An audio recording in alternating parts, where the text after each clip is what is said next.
अस्सलाम वालेकुम फ्रेंड्स, आप देख रहे हैं YouTube channel learn with Ali, जिसमें मैं आपको बताता हूँ डिफरेंट टॉपिक्स, मुख्तलिफ टॉपिक्स के बारे में डिस्कशन करता हूँ और जो इम्पोर्टेंट क्वेश्चंस होते हैं related money and banking and जो अदर्स हैं इम्पोर्टेंट सब्जेक्ट्स, उनके बारे में मैं आपको डिस्कस करता हूँ। तो वीडियो के साथ बने रहिए, लाइक शेयर सब्सक्राइब का बटन लाजमी दबा दीजिए और बेल आइकन का बटन भी दबा दीजिए ताकि आपको अगले आने वाली यूट्यूब वीडियोस के बारे में नोटिफिकेशन सबसे पहले आए और आप सबसे पहले उससे इस्तेफादा हासिल कर सकें। तो वीडियो शुरू करने से पहले मैं आपको ये भी कहूँगा कि अगर आपको कोई वीडियो या आपको कोई जो आपका टॉपिक है जो आप समझते हैं कि उसके बारे में डिस्कशन होनी चाहिए या उसके बारे में कुछ लर्निंग होनी चाहिए, आप मुझे कमेंट सेक्शन में मेंशन कर सकते हैं ताकि मैं उसके बारे में आपको उसके बारे में भी आपसे डिस्कस कर सकूँ। तो जैसे कि देख रहे हैं, आज का हमारा जो टॉपिक है वो है importance of role of agriculture sector in Pakistan economy. अच्छा, पाकिस्तान की जो इकोनॉमी है वो हमारी स्पेसिफिकली पाकिस्तान की सिर्फ उसका ज़्यादातर हिस्सा हमारी जीडीपी और इकोनॉमी दोनों का ज़्यादातर हिस्सा एग्रीकल्चर सेक्टर से आता है। चूँकि एग्रीकल्चर सेक्टर से आता है तो हमें चाहिए कि हम उसका ख्याल करें और उसकी जो है उसकी केयर करें। तो इसका जो फर्स्ट हमारे पास इसका फर्स्ट पॉइंट है वो है प्रोविजन ऑफ फूड। देखा जाए तो एग्रीकल्चर सेक्टर से ही हमारे पास सब जो है ना वो जो किसान है वो हमारे ये सारी चीज़ें जो है वो काश्त करते हैं और हमारे पास ये फूड आता है और हम उस फूड को कंज्यूम कर सकते हैं। तो इसीलिए जो फर्स्ट हमारे पास पॉइंट है वो है प्रोविजन ऑफ फूड। अब फार्मर्स जो हैं काफ़ी चीज़ें जो है हमारे लिए काश्त भी करते हैं, कुछ उनके पास वो जिस तरह के वो गाय और भैंस पालते हैं उनसे हमें जो है दूध हासिल होता है। इस तरह काफ़ी चीज़ें हैं जिससे हमें एग्रीकल्चर से हमें प्रोविजन ऑफ फूड मिलता है। उसके बाद है प्रोविजन ऑफ एम्प्लॉयमेंट। अब देखते हैं स्टैट्स हमें कहते हैं about 63.62 of total population of Pakistan living directly और indirectly in employed this sector.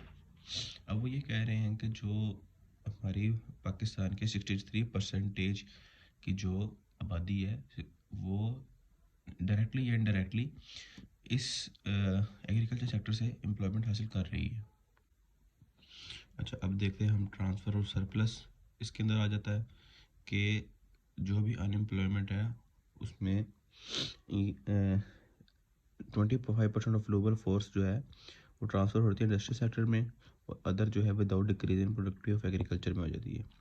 फिर है सोर्स ऑफ नेशनल इनकम। जैसे मैंने आपको बताया कि हमारी जीडीपी का काफ़ी हिस्सा है, तो अब हम पढ़ लेते हैं कि contribution of agriculture was about 60% of our GNP, जो अब डिक्रीज हो चुकी है 18.5 पे due to rise in contribution of other sectors. क्योंकि पाकिस्तान के बहुत अच्छी बात है, बहुत अच्छी हमारे लिए न्यूज़ है कि अदर सेक्टर्स भी जो है वो डेवलप हो रहे हैं और वो भी अपना अपना शेयर इसमें दे रहे हैं हमारी जीएनपी में, इसलिए 18.5% जो है वो उसमें कमी आई है। The agriculture productivity effects the national income which finally effects the per capita income. अच्छा, जो इसकी इकोनॉमी है इससे पर कैपिटा इनकम पर भी फ़र्क पड़ता है, तो हमें इसका बहुत ख्याल रखना चाहिए। पे आता है provision of raw material.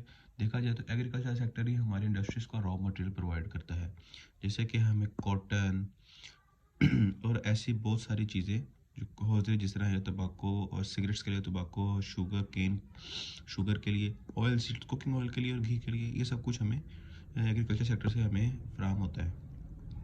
Foreign exchange earning. जब हम अपना सारा जो गुड्स हैं वो इधर आउटसोर्स करते हैं तो हमें इसके एक्सचेंज में काफ़ी अच्छी अर्निंग होती है, तो हमें चाहिए हम इसको बढ़ाते रहें, लेकिन सबसे पहले फर्स्ट कि हमें अपनी नीड्स पूरी करें। फिर expansion in domestic demand 63.2% rural sector में है, जिसकी वजह से इनकम भी बढ़ रही है तो उसकी डिमांड भी बढ़ रही है, तो हमें इसका भी ख्याल करना चाहिए।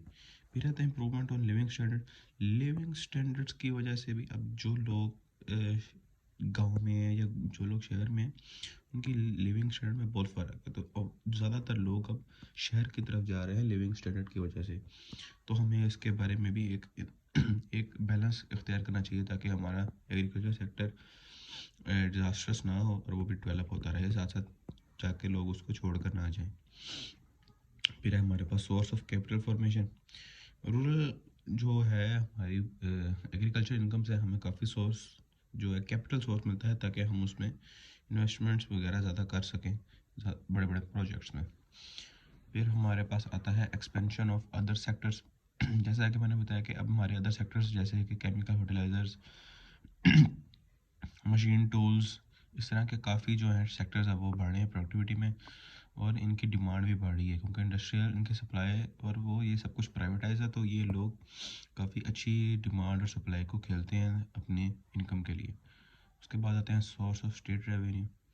ये एग्रीकल्चर सेक्टर स्टेट का भी रेवेन्यू है, और स्टेट के रेवेन्यू की वजह से जो हमारी पाकिस्तान की आप कह सकते हैं कि हमारे पाकिस्तान का जो अपने फंड्स हैं वो भी उनमें भी काफ़ी इजाफा होता है।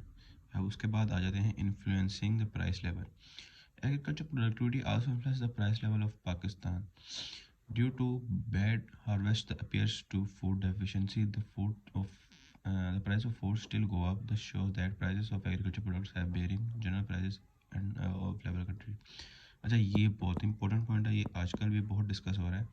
इसका मतलब है कि हमारा जो एग्रीकल्चर प्रोडक्ट्स हैं उसका जो प्राइस लेवल है वो किसी हुकूमत ने या किसी ने जो को फिक्स किया तो उस पर इतना जो है अमल दरामद नहीं हो पा रहा, क्योंकि डिमांड डिमांड जो है वो ज़्यादा हो जाए, सप्लाई कम हो जाए, ये एक बहुत बड़ा फैक्टर है।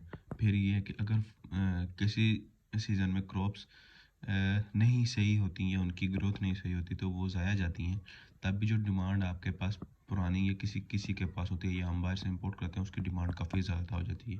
तो इसका मतलब ये है कि इसका प्राइस लेवल इन्फ्लुएंस बहुत करता है।